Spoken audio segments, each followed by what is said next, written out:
Nandito na po tayo sa part 2 ng ating video, how to drive a manual transmission car revamped mga ka-fixit. So kung di mo pa napanood yung part 1 ng video na to mga ka-fixit, kung saan paniliwanag ko lahat ng mga parts and components na kailangan nating gamitin dito sa ating manual transmission sa sasakyan, I suggest na panoorin mo.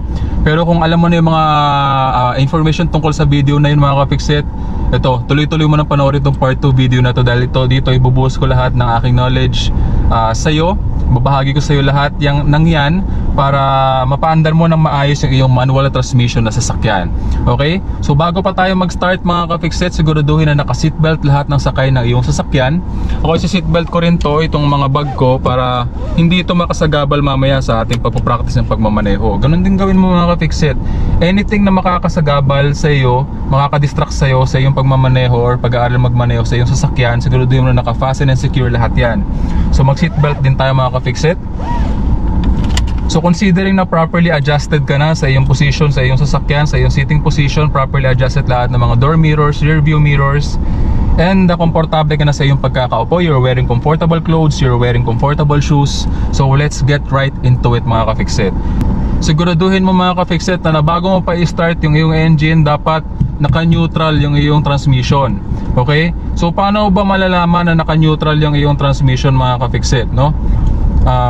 Yung iyong cambio or yung iyong shift knob, kailangan nagagalaw mo siya kaliwa kanan kagaya nito. Yan. Kasi pag naka-engage na yung gear niyan, primera man, segunda, tercera, kwarta, quinta o reverse, hindi mo na magagalaw ng ganito yan. So ito na ibig sabihin nasa gitna siya. Okay? So pwede rin naman kahit naka-engage yung gear, naka-clutch all the way down ka, may i-start mo yung makina. Ang magiging problema lang ng mga ka-fixit, pag nakasanayan mo yun, baka mamaya hindi ka makapag-clutch all the way down, nakakambyo ka pala, magkakanggar yung iyong sasakyan pagka in-ignite mo yung iyong makina na naka-engage yung gear. So proper way to do it, siguraduhin mo na naka-neutral ka. Kagaya nito, ayan. So hindi ko na kailangang tapakan yung ating clutch all the way down, may i-start ko na yung makina sa sasakyan na to. Pero merong mga sasakyan na kahit naka-neutral pa yung iyong transmission, kailangan mo i-clutch all the way down para ma-start mo yung makina. So safety feature yun ng sasakyan, para hindi mo accidentally mai-start yung iyong makina na nakakambyo pa yung iyong sasakyan. So let's start by starting your car. So ito, naka-start na to mga ka-fixit yung ating sasakyan, no? So yung ating susian, meron po yung lock position, accessory position, on, and ignition. So syempre i-ignite natin yung ating makina. So ignition mga ka-fixit. Pag sinusian mo yung makina, nag-start na yung engine, bitawan mo na yung susi kasi babalik na siya sa on position. Okay, dahil na-start mo na yung iyong engine. Dito sa ating manibela mga ka-fixit, hawakan natin yan firmly kapag tayo nag-aaral magmaneho, no? Siya nga pala, kailangan, importante na kapag mag-aaral tayo magmaneho mga ka-fixit, doon tayo sa lugar na maluwag, walang masyadong dumadang sasakyan, walang masyadong pedestrian, no? And level po or patag po yung kalsada mga ka-fixit, importante. Maganda dun sa mga empty car park spaces, pwede sa mga cemetery, pwede sa mga bagong tayong subdivision. So paparang kadahin natin yung sasakyan. Sa ngayon naka-engage yung ating handbrake. So para malaman natin na level or nasa patag na kalsada tayo, bababa ko yung ating handbrake mga ka-fixit. Ayan, kita mo hindi gumagalaw yung sasakyan kahit kaunti man lamang. So ibig sabihin level at patag yung kalsada na kung saan nakahinto tayo mga ka-fixit. So paparang kadahin natin yung sasakyan. Very important mga ka-fixit na malaman mo, no, yung clutch biting point or yung angat ng ating clutch pedal na kung saan ma-engage siya or ma-engage yung ating clutch disc mga ka-fixit or ating clutch plate. Every time nagagalawin natin yung ating cambio or ating shift knob, laging naka-clutch all the way down. Never nagagalawin mo yung iyong shift knob na hindi ka naka-clutch all the way down, madadamage yung transmission mo. Okay, so clutch all the way down, first gear. Ilalagay ko sa clutch biting point yung ating clutch by lifting it slowly. Ayan, nasa clutch biting point na tayo. Kung mapapansin mo, umaandar yung ating sasakyan. Okay, so pepreno lang ako mga ka-fixit. So bakit umandar yung ating sasakyan without giving gas, no? Bakit umandar yung ating sasakyan na clutch biting point naman yung ginagamit natin at hindi tayo bibigay ng gas? Yun po ay posible sa sasakyan na to dahil itong sasakyan na to ay merong ECU or engine control unit mga ka-fixit, which automatically gives enough gas para umandar yung ating sasakyan kapag nasa clutch biting point na tayo. So hindi ito posible dun sa mga sasakyan na walang ECU, yung mga medyo lumang sasakyan. Pero most of the modern cars nowadays, posible na po itong gawin, no? Okay? So gawin ulit natin yan. Siya nga pala yung pagmamanage ng ECU na yan, pagbibigay niya ng gas, mapapaandaran niya yung sasakyan at a very slow speed, at a very manageable speed, mga ka-fix it, around 8, 9, 10 kilometers per hour. Depende sa car model, mga ka-fix it. Pero dito sa sasakyan na to, it can go up to 8 kilometers per hour. Completely disengage your handbrake kapag magpapaarangkada ka na ng iyong sasakyan. So clutch all the way down, first gear, clutch biting point, at aandar na yung ating sasakyan. At pwede ko na siyang bitawan at this point dahil nasa 5 kilometers per hour na tayo at medyo tumataas pa siya. Ayan, 6 or 7 kilometers per hour, mga ka-fix it, without giving gas. Okay? So kung gusto ko nang i-increase yung speed na yan, ang gagawin ko lamang, mga ka-fix it, is mag-a-add ako ng gas. Pero gradual lamang, mga ka-fix it, konting-konti lang na pag-add ng gas, mga ka-fix it. So importante mong malaman, mga ka-fix it, na kapag ka nag-a-apply tayo ng gas, malaki po ang pinagkaiba niyan kumpara sa pag-operate ng clutch pedal. Kasi ang clutch pedal po, it's either clutch all the way down, no, clutch biting point, and clutch all the way up. Yung brake pedal naman, mga ka-fix it, tinatapakan natin yan on a progressive manner, progressive braking, mga ka-fix it, para mapahinto natin ng maayos yung ating sasakyan, no? Ito namang ating accelerator pedal, gradual lamang po ang pagtapak dyan, magaan lamang po dapat ang paa. Meron po kasing mabibigat ang paa, pero sanayin nyo po yung inyong paa, mga ka-fix it, na tapakan yung iyong accelerator pedal on the lightest manner, mga ka-fix it. Tandaan mo na ang ating makina runs efficiently and smoothly around 2,000 to 2,500 RPM. Pwede rin 1,500 RPM to 2,500 RPM, no? Depende sa car model, car brand and model ng iyong sasakyan. Pero this particular model, Mitsubishi Mirage GLX model, 2014 model, the engine of this car runs smoothly and efficiently around 1,500 to 2,500 RPM. So doon ako nag-shift doon sa range na yon, mga ka-fix it. Mamaya ipapaliwanag ko sa iyo yan. Okay? So pag-aralan muna natin yung tamang pag-arangkada dito sa manual transmission na sasakyan na to. So ngayon na nag-aaral ka para amang magmaneho, mga ka-fix it, ganitong method yung gawin mo, no? Para sa kahit na anong sasakyan na gagamitin mo, may ECU man yan or wala, mapapaandar mo siya. Okay? So bitawan natin yung ating handbrake, mga ka-fix it. So nasa medyo inclined na position na tayo, mga ka-fix it, ng kalsada, no? Yeah, medyo inclined na position na to ng kalsada, kaya medyo nagro-roll down yung ating sasakyan. So ang gagawin ko, mga ka-fix it, tatapakan ko yung ating brake pedal. So clutch all the way down, first gear. Magbibigay ako ng gas up to 1,000 RPM. Then ililift ko sa clutch biting point yung ating clutch para umarangkada yung ating sasakyan. Okay? So yung method na yan, ang tinatawag ko dyan ay gas then clutch method, mga ka-fix it, which works perfectly on every car model, brand and model, mga ka-fix it. Kahit may ECU man yan or wala, mapapaarangkada mo ng maayos yung sasakyan at hindi ka mamamatayan ng makina kapag itong method na to yung ginawa mo.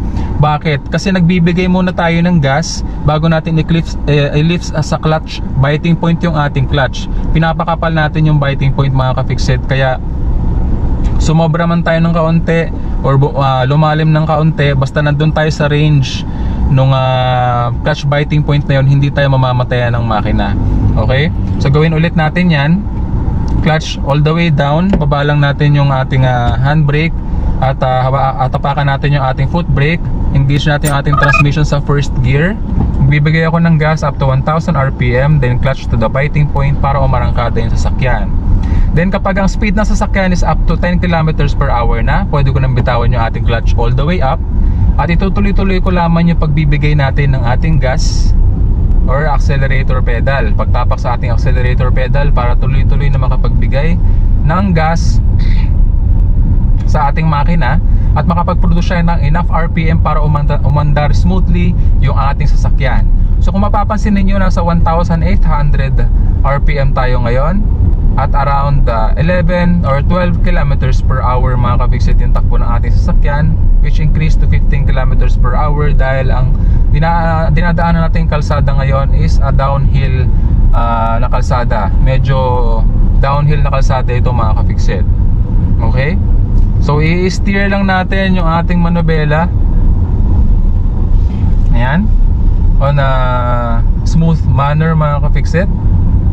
First gear pa rin po tayo mga ka-fixit ha. Nag-aaral pa lamang po tayo na paarangkadahin smoothly yung ating sasakyan mga ka-fixit. Ayan, hinto muna tayo dito mga ka-fixit. Okay, i-neutral ulit natin yung ating transmission. Ayan, so engage natin yung ating handbrake. Yung pagpapaarangkada ng sasakyan mga ka-fixit, meron pong iba't ibang ways yan na naituro ko na dito sa channel na ito. So meron po tayong way ng pagpaparangkada na gas then clutch method, which is yung dinemonstrate ko sa iyo kanina. Pwede rin naman yung clutch then gas method mga ka-fixit. May mga pagpaparangkada din na gumagamit tayo ng handbrake. May pagpaparangkada din na gumagamit tayo ng foot brake lamang. Depende sa situation, nasa flat, uphill or downhill na kalsada mga ka-fixit. So meron na akong ginawang video tungkol dyan. Maglalagay ako ng link ng video na yun sa upper right portion ng video na to sa description below para mapanood mo. Okay? But just for this video, for beginner drivers like you na gustong matuto ng manual transmission na sasakyan, mag-stick muna tayo dito sa method na ito mga ka-fixit. Okay? Ngayon naman papakita ko naman sa iyo yung tamang paghinto, no? Tamang paghinto ng sasakyan. Importante ito mga ka-fixit, no? Paano mo mapapahinto yung sasakyan pag di mo alam paano pahintuin. Okay? So bababa ko na yung ating handbrake, pero nakatapak ako sa ating foot brake mga ka-fixit kasi hindi level yung kalsada na kung saan nakahinto tayo. Okay, so clutch all the way down. Importante na habang ginagawa mo itong mga to, nakahawak na yung iyong kaliwang kamay sa iyong manubela and yung kanang kamay mo sa iyong manubela, no? Kung hindi ka mag-shift or hindi mo gagalawin yung iyong shift knob mga ka-fixit. The only time na aalisin mo yung iyong kanang kamay sa iyong manibela is kapag kakambyo ka or i-engage mo yung iyong handbrake. Pero ultimately lagi mo hawakan yung iyong manibela with both hands on most cases, most of the time, for safety mga ka-fixit. Okay? So clutch all the way down, engage natin yung ating first gear. Magbibigay ako ng gas up to 1000 RPM, then nalalagay ko sa clutch biting point yung ating clutch para umarangkada yung sasakyan. Bibitawan ko na siya pag 10 kilometers per hour na yung takbo ng ating sasakyan all the way up, dahil hindi na tayo mamamatayan ng makina at this point. Okay? So paano pahintuin yung sasakyan mga ka-fixit? Ano yung una nating dapat tapakan? Brake pedal ba? Or clutch pedal? So dahil medyo mabagal yung ating takbo, 10 kilometers and below mga ka-fixit, ang una-una nating tatapakan is yung clutch pedal. Clutch all the way down, then progressive braking. Tatapakan natin yung ating preno, progressive braking hanggang makahinto yung ating sasakyan on a smooth manner mga ka-fixit. At kapag nakahinto na, habang nakatapak ka pa sa iyong clutch all the way down, ilipat mo yung shift knob sa neutral para mabitawan mo na yung iyong clutch all the way up. Okay? Then now, habang nakatapak ka sa iyong brake pedal, pwede mo nang i-engage yung iyong handbrake. Ayan, para mabitawan mo yung iyong foot brake. Okay mga ka-fixit, nakahinto na ngayon yung ating sasakyan. Progressive braking mga ka-fixit. Meron na akong ginawang video tungkol dyan at maglalagay ako ng link ng video na yun sa upper right portion na to sa description below para mapanood mo. Napaka-importante niyan mga ka-fixit yung progressive braking, kasi kung hindi progressive braking ang gagamitin mo, masyado magiging clunky or masyado magiging maggalaw at hindi magiging komportable yung iyong biyahe, lalong-lalo na para sa iyong mga pasahero. Palagi mong tatandaan mga ka-fixit na yung pag-operate ng tatlong pedal na ito mga ka-fixit, kung mapapansin mo kanina ko pag ginagawa, yung kaliwang paa lamang natin yung gagamitin natin sa ating clutch, no? At yung ating kanang paa yung gagamitin natin dito sa ating brake pedal at sa ating accelerator pedal. Okay? Napaka-importante niya. Never mix that up mga ka-fixit kasi delikado po. Gusto ko nga lang din po palang ihabol, no, ka-fixit, kung nahihirapan kang malaman yung clutch biting point ng iyong sasakyan mga ka-fixit, ito makakatulong sa itong gagawin ko. So naka-engage yung ating handbrake sa sasakyan na to ngayon. So try mo to ka-fixit kung mahihirapan ka lamang na hanapin yung clutch biting point. So clutch all the way down, lagay mo sa first gear, slowly lift your clutch. Ayan, up to a certain point at the biting point. Ayan. Mararamdaman mo na nasa biting point ka naka-fix it. Ayan o. Mararamdaman mo na nasa biting point ka na. Ayan. Kapag yung likurang bahagi ng iyong sasakyan ay lumalalim or bumababa at yung harapan ng iyong sasakyan ay umaangat, no? At medyo nanginginig. Meron kang konting sensation na mararamdaman dito sa clutch pedal, dito sa iyong manubela at sa iyong inuupuan, no? So kaya nangyayari yun kasi nasa clutch biting point ka na at gusto nang umarangkada ng iyong sasakyan pero hindi siya makaarangkada dahil naka handbrake tayo. So sinadya ko yun mga ka-fixit para ikaw as a learner driver, madali mong malalaman kung nasan yung clutch biting point ng iyong sasakyan. So sanayin mo yung iyong paa na malaman at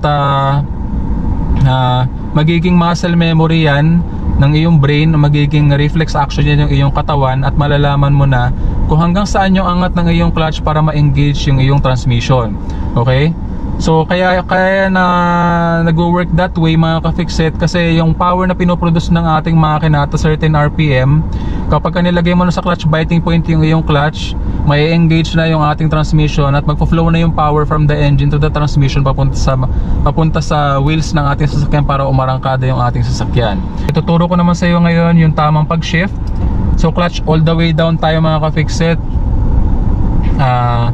Ilagay natin sa first gear yung ating sasakyan, nakahold ako sa ating brake pedal, di-disengage natin yung ating handbrake. Magbibigay ako ng gas up to 1000 RPM, then clutch to the biting point para umarangkada yung ating sasakyan. Kapag 10 kilometers, 8 to 10 kilometers per hour na yung takbo ng ating sasakyan, bibitawan ko na yung ating clutch all the way up. Ayan, at tuloy-tuloy lang ako magbibigay ng gas, ayan, upang umarangkada smoothly yung ating sasakyan. About 2000 RPM mga ka-fixit, ika-clutch all the way down ko siya, bibitawan ko yung ating accelerator pedal at ilalagay ko yung ating transmission sa second gear. Magbibigay ako ng gas at ililift ko sa clutch biting point yung ating clutch para tuloy-tuloy na makapag-arangkada yung ating sasakyan at second gear mga ka-fixit or segunda. So magdadagdag pa ako ng additional acceleration or additional gas dahil medyo mabagal masyado yung ating takbo. So medyo gagawin ko ng mas mabilis, no? Yeah, in one fluid motion ito. Clutch all the way down, third gear, gas, then slowly lift the clutch mga ka-fixit. So mag-u-turn lamang ako dito kaya ibabalik ko sa first gear.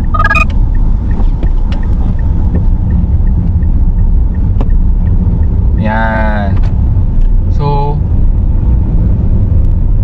first gear ulit tayo, 2000 RPM, then second gear. So whenever na yung speed ng iyong sasakyan falls below 10 kilometers per hour, no, masyadong mabagal na yung speed na yon, para makapagparangkada ka in second gear, mahihirapan yung iyong makina. So you need to transfer the transmission or you need to start from first gear again mga ka-fixit, okay? So nasa second gear ako ngayon. So para kumabi ng third gear, clutch all the way down, bibitawan ko yung ating gas, lalagay ko sa third gear, gas, then slowly lift the clutch, no, all the way up. So kung mag-i-increase na ulit yung speed natin at kailangan na natin kumambyo into fourth gear, ayan, gagawin natin yan. So 2000 RPM, clutch all the way down, fourth gear, ayan, gas, then lift the clutch all the way up. So para makahinto mga ka-fixit, signal lang ako para makahinto tayo sa shoulder ng kalsada na ito. Ayan. So para huminto mga ka-fixit, tatapakan natin, unahin natin yung ating brake pedal, saka natin tatapakan yung ating clutch all the way down, and progressive braking. Pag nakahinto na yung ating sasakyan, lalagay ko na yung ating transmission sa neutral, bibitawan ko na yung ating clutch all the way up, i-engage ko yung ating handbrake para mabitawan ko yung ating foot brake. So kung mapapansin niyo mga ka-fixit, naka fourth gear ako pero huminto ako, napahinto natin yung sasakyan. So pwede po yun mga ka-fixit, kahit nasa ang cambio ka pa, no, na naka-engage, walang problema, pwede mong pahintuin yung sasakyan at any given gear, no, considering na safe huminto mga ka-fixit. Pero depende po sa situation, kasi meron po mga sitwasyon na kailangan mong mag-shift down na gear para magamit yung engine brake nung gear na yon, para mag-slow down yung vehicle at makahinto ka ng mas maayos or much smoother mga kapiksit. Kasi basically masyadong mabilis yung speed ng iyong sasakyan kapag masyadong mataas yung gear na naka-engage, no? Para makahinto ka smoothly sa iyong sasakyan. So yung engine braking na yan, piniliwanag ko na yan sa ibang video. Maglalagay ako ng link ng video na yun sa upper right portion ng video na to and sa description below para mapanood mo. Ulitin natin yan, mag-U-turn lamang ako dito. Hindi papaliwanag ko sa iyo in one fluid motion lahat ng mga ibinahagi ko sa iyo kanina.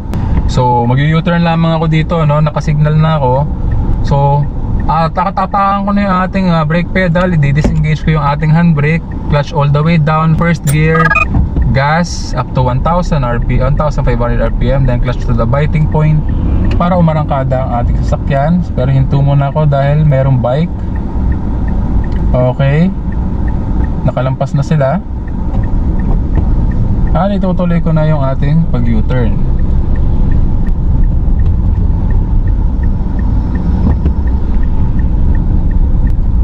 Okay mga ka-fixit, napaka-importante na kapag ka mag-U-turn ka mga ka-fixit, gagamitin mo lahat ng iyong door mirrors and rear view mirrors, no? Para makita mo lahat ng portion ng kalsada, lalong-lalo na yung mga blind spots, para makita mo kung may paparating or wala, para maging safe yung iyong pag-U-turn. Okay? So clutch all the way down ulit tayo mga ka-fixit. Disengage natin yung ating handbrake, no? First gear, give it gas up to 1,000 RPM, then clutch to the biting point para umarangkada yung sasakyan. At kapag nasa 10 km/h na, clutch all the way up, dahil hindi ka na mamatayan ng makina at this point. Pag 2,000 RPM na yung iyong RPM, clutch all the way down, bitawan mo yung iyong gas, lagay mo sa second gear, then gas ulit, lift the clutch all the way up. Ayan. Kapag ka nabibigay ka na ulit ng gas, as your speed increases, 2,000 RPM again, clutch all the way down, third gear. Okay? Kapag gusto mo na pahintuin yung iyong sasakyan, dahil medyo mabilis yung takbo ng ating sasakyan, brake pedal mo na yung ating tatapakan. At pag bumagal na yung masyado yung ating sasakyan, clutch all the way down para hindi tayo mamatayan ng makina. Progressive brake hanggang makahinto. Then neutral para ma-free natin yung ating clutch all the way up. Engage handbrake, bitawan natin yung ating foot brake. Okay mga ka-fixit, so that sums it up dito sa video na to mga ka-fixit. Kung mapapansin niyo mga ka-fixit, una kong tinapakan yung ating brake pedal bago yung clutch pedal kumpara kanina nung umpisa ng video na to, kasi yung takbo ng ating sasakyan is above 10 km/h. Mas maganda na tapakan muna natin yung ating brake pedal to slow down the vehicle, then clutch all the way down kapag papahinto na yung ating sasakyan para hindi tayo mamatayan ng ating makina. Clutch or brake first, meron na akong ginawang video tungkol dyan. Kung hindi ko na maipakita sa upper right portion ng video na to yung link, pakihanap na lang sa description below para mapanood mo. So lahat ng yan mga ka-fixit, nagawan ko na ng video yan. Ilalagay ko yung mga link ng video na yun sa lower portion ng video na to para mapanood mo mga ka-fixit, kasi ang dami ko nang na-share na information sa iba't ibang video ng channel na ito mga ka-fixit na Fixit Dennis. Kagaya ng palagi ko sinasabi, no? Sa lahat ng ating mga videos, palaging tatandaan na walang sino man ang pinanganak na magaling. Kailangan natin ng sapat na panahon at pagsasanay upang maging magaling tayo sa anumang bagay. Palagi mong tatandaan yan ka-fixit, importante yan. So that concludes our episode for the day. I do hope na sana may natutunan ka sa video episode natin ngayong araw. Okay? So kita-kits po ulit tayo sa susunod na episode ng Fixit Dennis, Fixing the Way We Drive. Again, thank you for watching. Hanggang sa muli! Paalam!